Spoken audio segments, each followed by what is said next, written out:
Do you remember last Christmas? Seems like a long time ago, doesn't it? How about who played in the Super Bowl in February? Well, yep, the Super Bowl was played between the 49ers and the Chiefs, and if you didn't know it, the Chiefs won. But really, when you think about that, the Super Bowl seems like it was about a year ago. It's a blur. And I mentioned Christmas and the Super Bowl, two big events, in the life of our nation. In particular, because a little more than 1 month after the Super Bowl, the whole world shifted. Since March, it's as if we are all held captive in a season of suffering and uncertainty. Coronavirus has affected every one of us one way or another. And today, 4.5 months later, we still ache to enter the promised land. But if there's anything we know about life, we know life is about uncertainty and suffering. We all live lives filled with hard seasons. So what do we do about that? Well, if you're a follower of Jesus, we go where he leads us. With Jesus, we can face every hard season, learning what it means to trust in him. The love of Jesus glues us together with him and glues us together with each other. And we can thrive even during this hard season. 2 weeks ago, I told the story of Joseph and how he continued to live in the promises of God to his great-grandfather Abraham, his grandfather Isaac, and his father Jacob. The people of God are blessed, and God said, "You will be blessed in order that you be a blessing for all the people of the world." And when we were last with Joseph in Egypt a couple of weeks ago, we remember that he rules for King Pharaoh. The Israelites are all saved. God's promise is still in place. They're saved from a famine. And by joining Joseph in Egypt, the 12 tribes of Israel, as it were secure. Because God worked through Joseph, actually, the Israelites and the Egyptians were saved. Then Jacob, father of Joseph, dies, and all of his 12 sons and all of the officials of the royal court of Egypt go to Israel. They travel there with Joseph, this whole entourage, and they go to Shechem in Israel, where they bury Jacob, where his father and mother and their ancestors were buried. Then Joseph and his 11 brothers, representing the 12 tribes of Israel, return to Egypt. Joseph continues to rule to a ripe old age, we're told. And before he dies, Joseph speaks of the future. He gives a prophecy for God's people. Joseph says this from Genesis 50. "So I will die," Joseph told his brothers, "but God will surely come to help you and lead you out of this land of Egypt. He will bring you back to the land he solemnly promised to give to Abraham, to Isaac, and to Jacob." But why would they want to go back? The Israelites are thriving at this time in Egypt. Well, here's why. Exodus chapter 1. In time, Joseph and all his brothers died, ending that entire generation. But their descendants, the Israelites, had many children and grandchildren. In fact, they multiplied so great that they became extremely powerful and filled the land. So eventually a new king came into power in Egypt who knew nothing about Joseph or what he had done. This new king said to his people, "Look, The people of Israel now outnumber us and are stronger than we are. We must make a plan to keep them from growing even more. If we don't, and if war breaks out, they will join our enemies and fight against us. Then they will escape from the country." So the Egyptians made the Israelites their slaves. The hard season has come. God's promises look bleak. As the old King James version of the Bible records, and these are the words that I remember most, that they're kind of etched in my mind. "Now there arose up a new king over Egypt, which knew not Joseph." So the Israelites become slaves, and slaves they will remain, unless God comes and rescues them. But they don't hear from God. And they are so overwhelmed by slavery, they cry out, but in a muted voice, almost without words. You see, even as slaves, the Israelites do continue to multiply. And so it appears God is blessing them at the same time they remain under the chains of slavery. And finally, the Pharaoh says, "Enough!" And he declares a genocide. Yep. He says, "Throw all the baby boys of the Israelites into the Nile River to drown them." It sounds like King Herod during the time of the birth of Jesus, doesn't it? Well, one baby boy who was born is saved. He's rescued. He is put in a little covered boat, kind of like a mini Ark of Noah. And he's rescued by his sister, and then by Pharaoh's daughter, who is bathing in the river. You see, Miriam, Moses' sister, is also a slave for Pharaoh's daughter. And Pharaoh's daughter says, "Fetch that baby." And Miriam brings her brother to Pharaoh's daughter, and Pharaoh's daughter decides, "I'm going to raise this baby as my own." But first, she realizes the baby needs to be nursed. And so she asks Miriam offers quickly that she will find a wet nurse who will breastfeed the baby and raise him in his early age. And so, sure enough, she suggests Moses' own mother as the one who will nurse him and raise him for a couple of years. And Pharaoh's daughter agrees. And finally, the baby is returned to Pharaoh's daughter, who then adopts him and names him Moses, Moishe, in the Hebrew, which means lifted out, as if lifted out of the water, lifted out of that hard season. For 40 years, Moses grows up in the courts of the Pharaoh. Once again, God somehow makes it possible for his people to continue to thrive in the midst of the hard season again. In the midst of their slavery, Moses, whom God will know very soon to us in the story, God is protecting his people through the royalty in Egypt. At least he is protecting his people through this one man. Moses lives a confused life, however.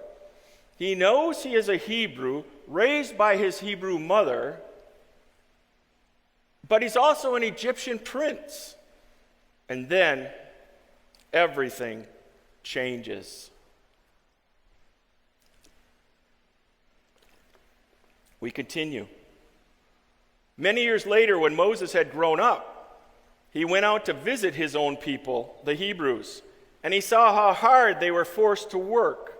During his visit, he saw an Egyptian beating one of his fellow Hebrews. After looking in all directions to make sure no one was watching, Moses killed the Egyptian and hid his body in the sand. The next day, when Moses went out to visit his people again, he saw 2 Hebrew men fighting. "Why are you beating up your friend?" Moses asked. He'd said this to the one who had started the fight. And then that guy replies, "Who appointed you to be our prince and judge? Are you going to kill me as you killed that Egyptian yesterday?" Then Moses was afraid, thinking, "Everyone knows what I did." And sure enough, Pharaoh heard what had happened, and he tried to kill Moses. But Moses fled from Pharaoh and went to live in the land of Midian. So Moses escapes from Egypt, and the land of Midian is all the way over to Saudi Arabia in present day.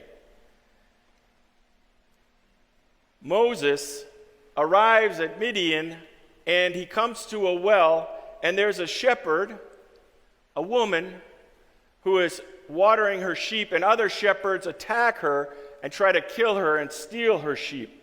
But Moses steps in, and he saves the life of the shepherd who is being attacked.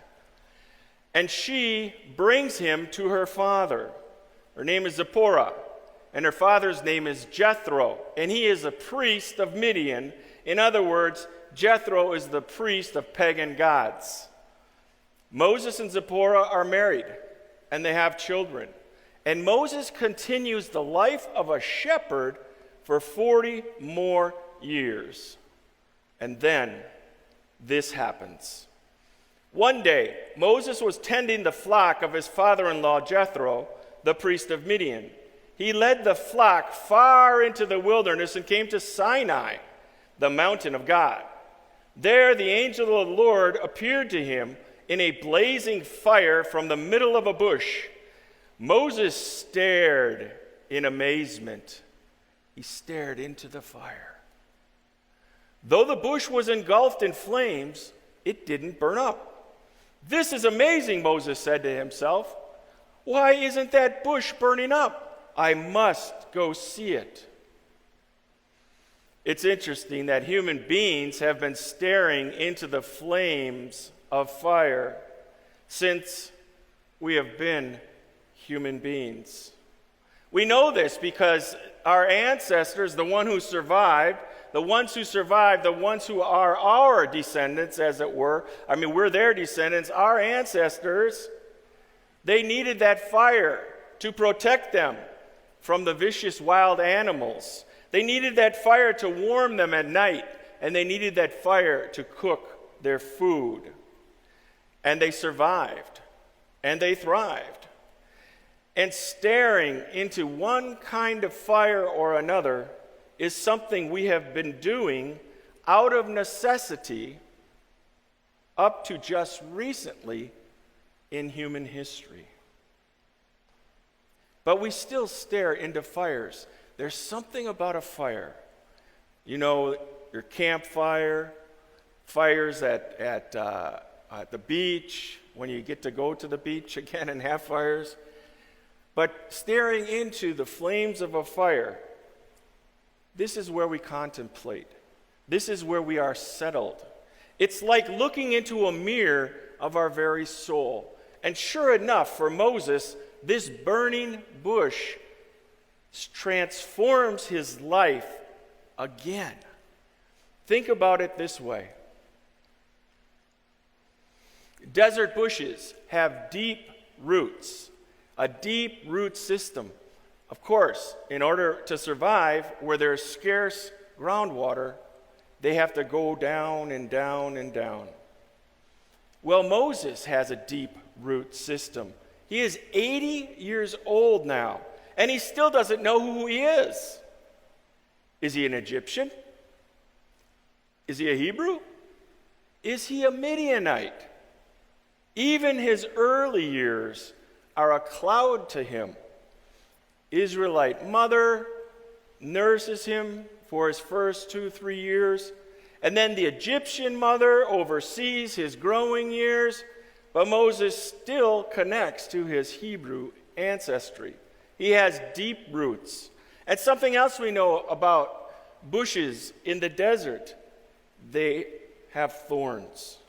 lots of thorns, just like the thorns in Moses' life. He murders an Egyptian out of a sense of protecting a Hebrew brother.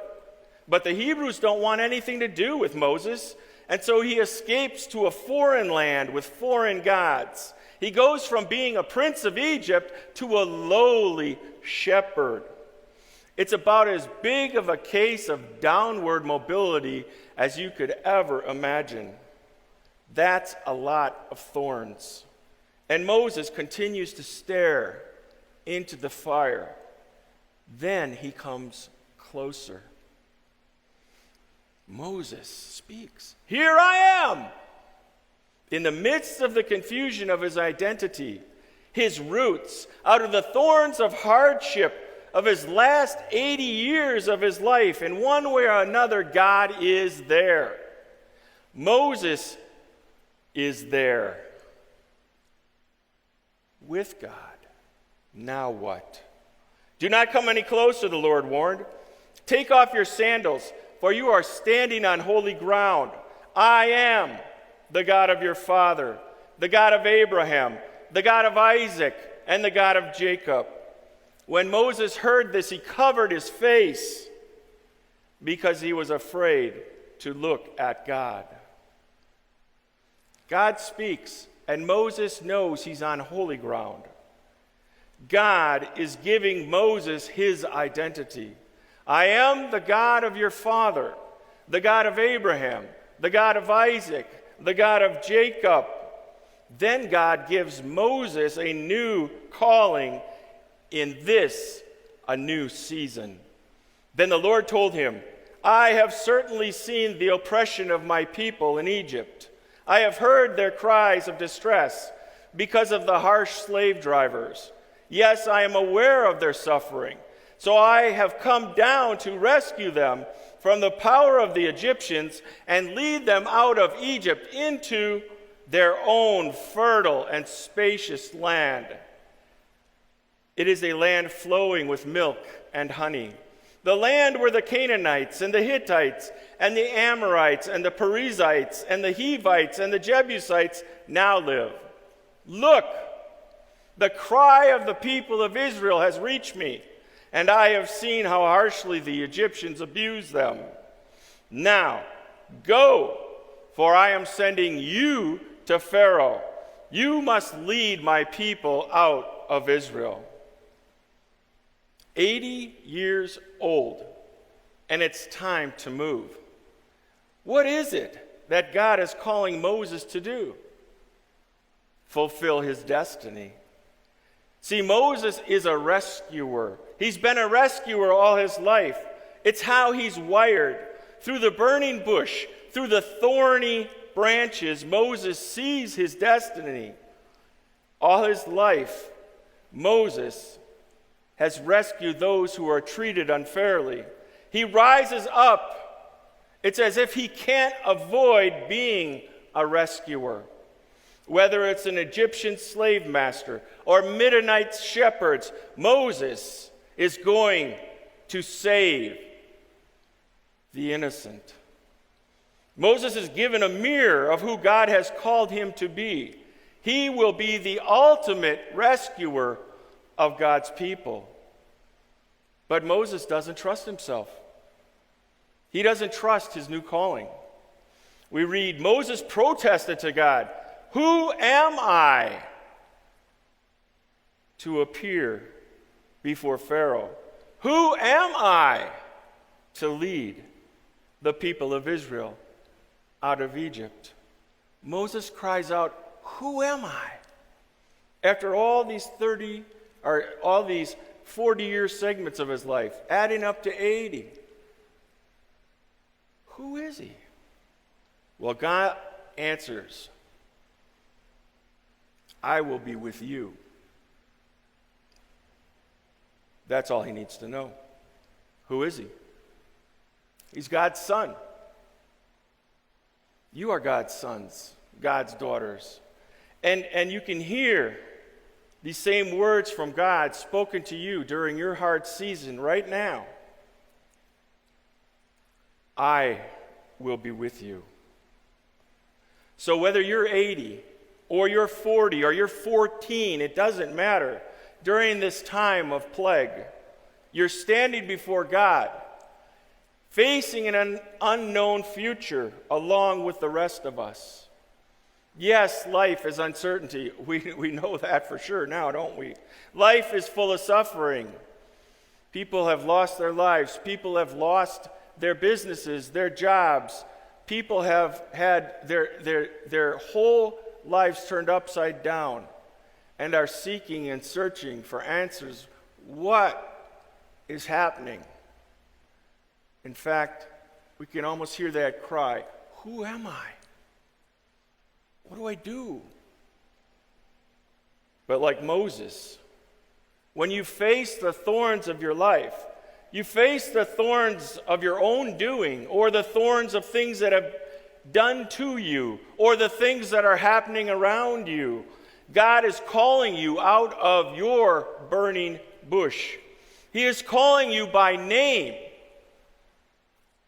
He has to let Moses know he knows who he is by saying his name twice. God is calling you by name. You can hear him say your name twice. Who am I? God tells you who you are.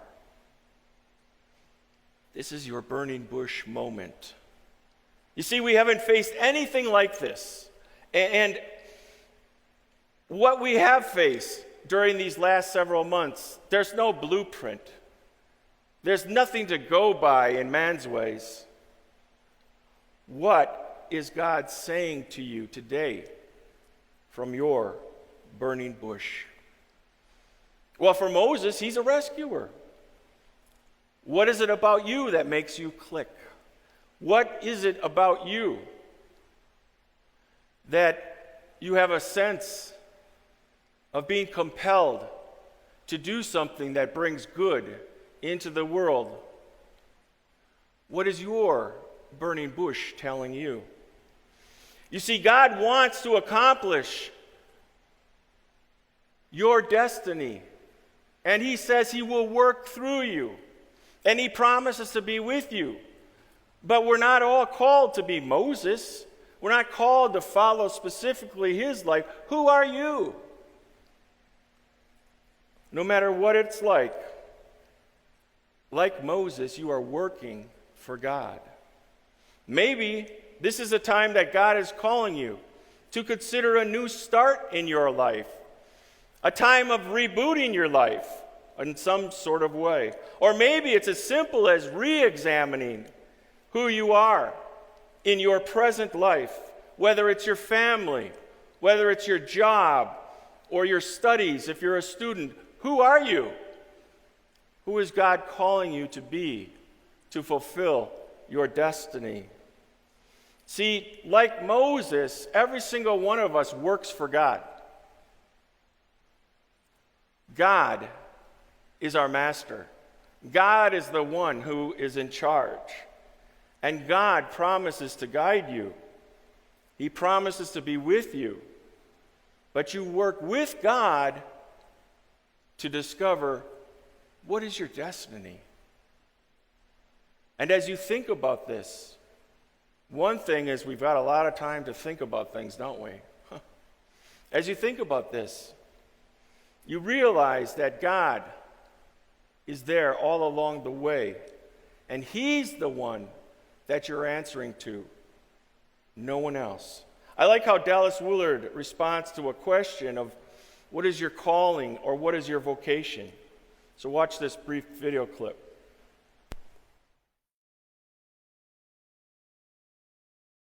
That is a part of what develops for someone like Brother Lawrence or Jeremy Taylor or others who talk about the practice of the presence of God. They think all life is spiritual. So we don't need to make a special place for spirituality. Now, on the path there, perhaps we need to make a distinction to help us direct ourselves toward the things that will be best for us. But the outcome of that would be the realization that whatever you do in word or deed, and then the rest of Colossians 3 goes ahead and picks up on our work and tells us that whatever we do, the Lord is our paymaster. We receive our reward from God. I don't work for anyone but Christ. Now, because I work for Christ, I'll do a much better job for the people who think I'm working for them. And so I take that responsibility seriously, but I'm not working for them. I'm working for Christ. I'm working for Christ. I'm not working for my family. I'm not working for this congregation community. I'm not working for the government. I'm not working for anyone else but Jesus alone. And because I see myself as working for Jesus, just like you are working for Jesus in all the roles of your life, whether it be job or family or school, you are God's son, God's daughter. And He has unbelievable opportunities for you that are just waiting as you realize, who am I? I am one whom Jesus is calling to bring good into the world. So what are you wired to do to bring good into the world? That's a great question. And it doesn't mean that you have to follow Moses, you know? I mean, Moses is the greatest example of a human being that we have in the Hebrew Scripture in the Old Testament. Moses is a friend of God and had relationship face to face, as it were. But even Moses is not meant to be our specific model. Rabbi Zuzia, from an old Jewish story, when he was asked as an old man, in the world to come, or he told an old man, in the world to come, they will not ask me, why were you not more like Moses? Rather, they will ask me, why were you not more like Zuzia? You see, your destiny is your own. God has created you uniquely, and that mold is broken now. You are His son, His daughter, and He specifically has you in mind for work that brings joy and brings blessing and goodness to the world, beginning in your home and moving out from there. So what is God the Father saying to you from the burning bush? Think on these things. Amen.